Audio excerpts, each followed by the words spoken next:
Vimos cómo la temperatura y otras formas de energía pueden modificar la distancia entre los átomos y las moléculas. Las fuerzas, energía mecánica, que actúan sobre un material también pueden producir el mismo efecto. El estudio de este comportamiento lo denominamos propiedades mecánicas de los materiales. Entonces estudiaremos las diferentes fuerzas y el comportamiento de la estructura interna, ya sean las uniones interatómicas o intermoleculares y su ordenamiento o no interno, ya que ellos se opondrán a las fuerzas que realizaremos para evitar su deformación o ruptura. Puede suceder que esas fuerzas sean iguales a las fuerzas internas o de cohesión, que apenas las superen o que las superen holgadamente, y veremos así los resultados de distintas deformaciones o rupturas de los materiales. Propiedades mecánicas. Comportamiento de los cuerpos ante las cargas. El comportamiento de los cuerpos ante las cargas o fuerzas que nosotros hagamos sobre ellos va a depender mucho de varias cosas. Una de ellas es la estructura interna, cómo está compuesto ese cuerpo, si está ordenado o si está desordenado. Y aparte, qué tipos de uniones va a tener ese cuerpo. Si va a tener uniones primarias, iónicas o covalentes, si va a tener uniones secundarias o fuerzas de Van der Waals. Y eso nos dará distintos resultados cuando nosotros apliquemos las fuerzas sobre ellos. Acá tenemos 3 ejemplos de materiales que nosotros vamos a clasificar en orgánicos, metálicos y cerámicos, y veremos los tipos de fuerzas que actuamos sobre ellos. Acá tenemos unos gráficos donde nos muestran las fuerzas sobre los cuerpos. Entonces, una fuerza sobre un cuerpo original puede determinar que de algún tipo de deformación de ese cuerpo. Si esa fuerza tiende a aplastarlo, diremos que esa fuerza tiende a comprimirlo. Y si esa fuerza tiende a estirarlo, diremos que esa fuerza tiende a traccionarlo. Entonces vamos a ir clasificando los tipos de fuerzas que podemos ejercer sobre los cuerpos y las reacciones internas y las deformaciones que ellas provocan en ese cuerpo. Las cargas que nosotros inducimos sobre cualquier tipo de cuerpo crean una tensión interna. Esa tensión interna es directamente proporcional al tipo de unión y el tipo de ordenamiento que tenga el cuerpo en su interior. O sea, que las cargas son contrarrestadas por una fuerza interna de cohesión que depende del tipo de unión que tengan. Si las uniones son fuertes, esa fuerza será muy importante, y si las uniones son débiles, será menos importante. Lo importante es saber que las cargas siempre producen una tensión interna. Esa tensión interna puede provocar deformaciones temporales o deformaciones definitivas como la ruptura. Veremos más adelante los tipos de fuerzas y cómo influyen en estos casos. Cuando las cargas o fuerzas actúan sobre una misma recta en sentidos opuestos, tendiendo a estirar el cuerpo, decimos que esa carga que estamos ejerciendo es una carga traccional. Por lo tanto, podremos medir con esta carga traccional la resistencia traccional que tenga ese cuerpo, o sea, la resistencia a tratar de que las uniones internas se despeguen unas de otras. Entonces, las cargas traccionales están en la misma dirección y en sentidos opuestos, como vemos acá en las figuras, tendiendo a estirarse el cuerpo. Un ejemplo de ello serían las banditas elásticas que podemos estirar con ambos dedos. Vamos a ver lo que sucede cuando estiramos una bandita elástica y qué pasa en el cuerpo cuando la resultante de las fuerzas es traccional. Cuando las cargas son en igual dirección pero en sentidos opuestos, tendemos a comprimir ese cuerpo, por lo tanto esa carga compresiva nos dará una resistencia que es la resistencia compresiva del cuerpo.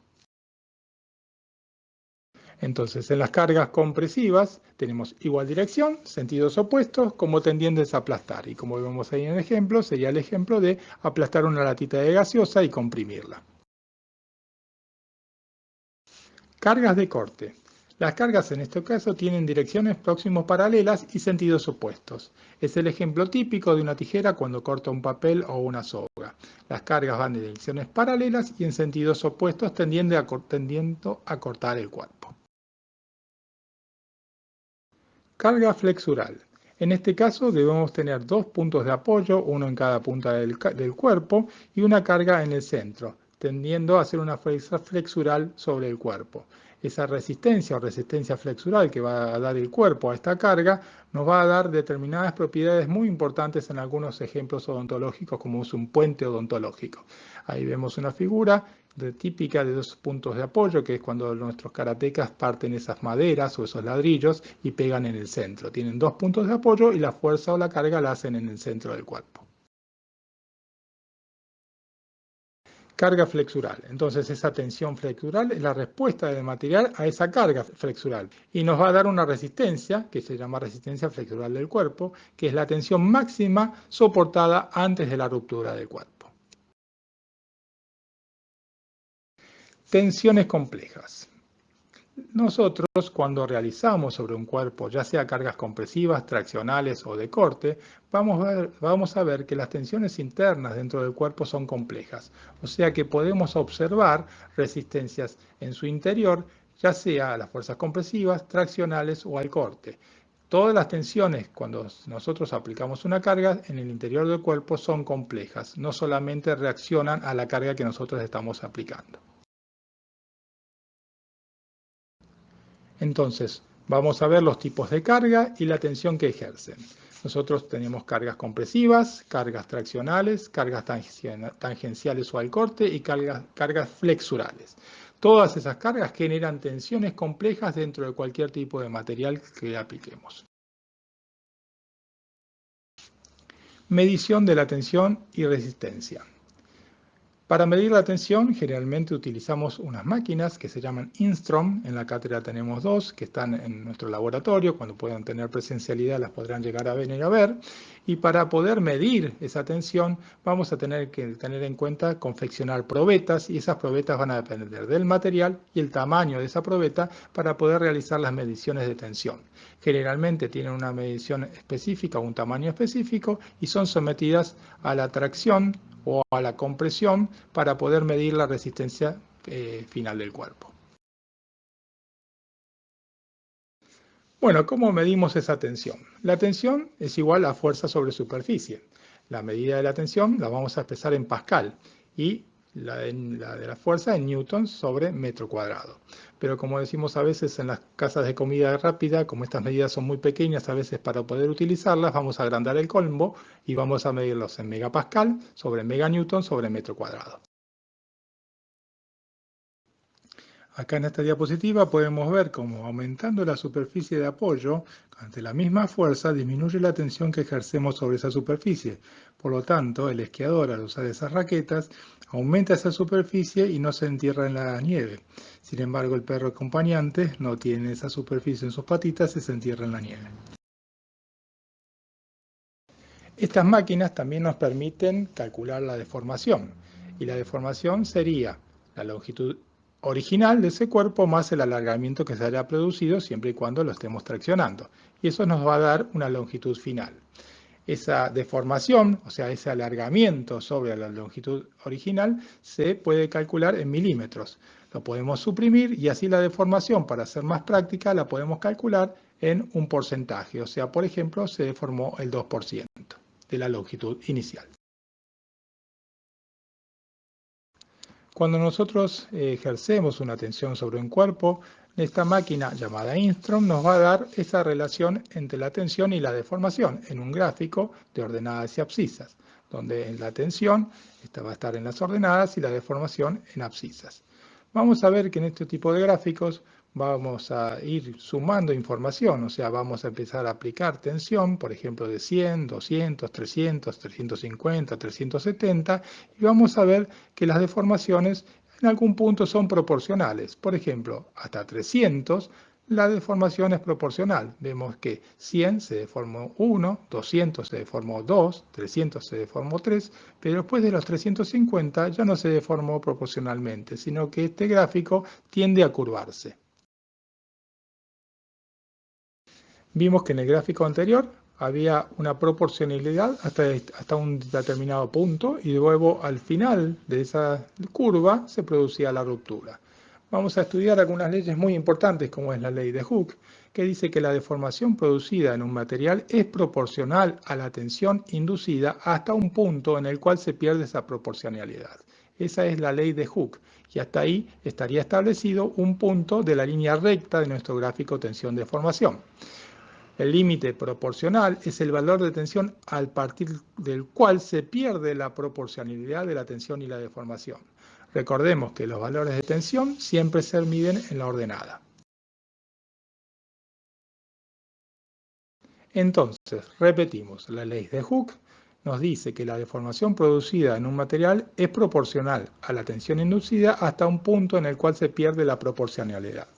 Eso es muy importante porque ese gráfico tensión-deformación nos da un E, que es el módulo elástico. El módulo elástico es la proporcionalidad entre la tensión y la deformación y nos establece un valor muy importante para poder evaluar las propiedades mecánicas de los materiales.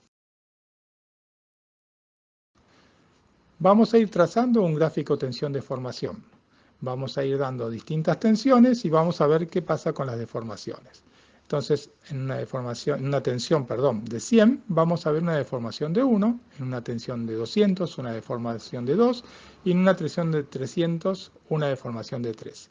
Y vemos que ahí tenemos marcado sobre el gráfico, en la parte de tensión, el límite proporcional, o sea que hasta ese punto las tensiones son proporcionales a las deformaciones. Una vez que pasamos ese punto y seguimos deformando, hacemos más tensión, llegamos a 350 y ya hay una deformación que quizás es el doble que la que teníamos hasta que se establecía la proporción, y en una tensión de 370 llegamos a casi 8 de deformación. Después de eso, ese límite donde tenemos marcado de tensión en 370, encontraríamos el límite de ruptura del material. Más allá de ello, el material ya se ha roto. Entonces la ley de Hooke nos marca que el módulo elástico es una constante entre la tensión y la deformación hasta ese punto llamado límite proporcional. Entonces, aplicando la ley de Hooke, vemos que se conforma un límite que es el límite elástico, que es el valor de tensión a partir del cual la deformación deja de ser elástica. ¿Qué quiere decir esto? Que si nosotros aplicamos cualquier tensión por debajo de ese límite, la deformación va a ser nula, o sea, el material va a recuperar su forma original. Y cuando aplicamos tensiones por de arriba del límite elástico, va a haber una deformación plástica o deformación residual. Cuando nosotros utilizamos la máquina Instron nos va dando valores en cifras y también nos va a dar una curva. Esa curva muchas veces no es tan específica como nosotros hemos marcado acá, donde vemos una parte recta y una parte curva propiamente dicha, sino que a veces es bastante difícil establecer ese límite elástico. Entonces podemos utilizar un truco que es utilizar la resistencia a la afluencia, que es el valor de tensión en el cual se produce una deformación mínima preestablecida, o sea, ponemos una deformación mínima preestablecida, trazamos una paralela a la parte recta de la curva hasta que chocamos en un punto y ese punto sería muy parecido a donde estaría nuestro límite proporcional. En este gráfico lo que podemos obtener entonces, viendo el gráfico tensión-deformación, es básicamente que tenemos dos partes específicas de la curva, una parte recta y una parte curva propiamente dicha. En la parte recta vamos a tener una deformación elástica, o sea, toda la tensión que coloquemos hasta ahí va a provocar una deformación elástica, que es la recuperación total del cuerpo.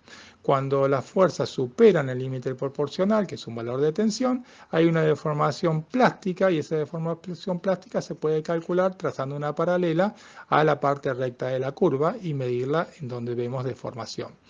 Así que podemos establecer dos partes importantes en la curva, una parte recta y una parte curva propiamente dicha, y el límite entre ellas sería el límite proporcional. Las propiedades que vamos a estudiar en cada una de estas partes, verá más adelante, son muy importantes para el manejo de los materiales dentales. Acá tenemos un ejemplo de deformación elástica y deformación plástica o permanente o residual. En el primer caso vemos una pelota donde alguien la ha pateado y ha deformado durante el ejercicio de la fuerza y después se recuperó la pelota en su diámetro total.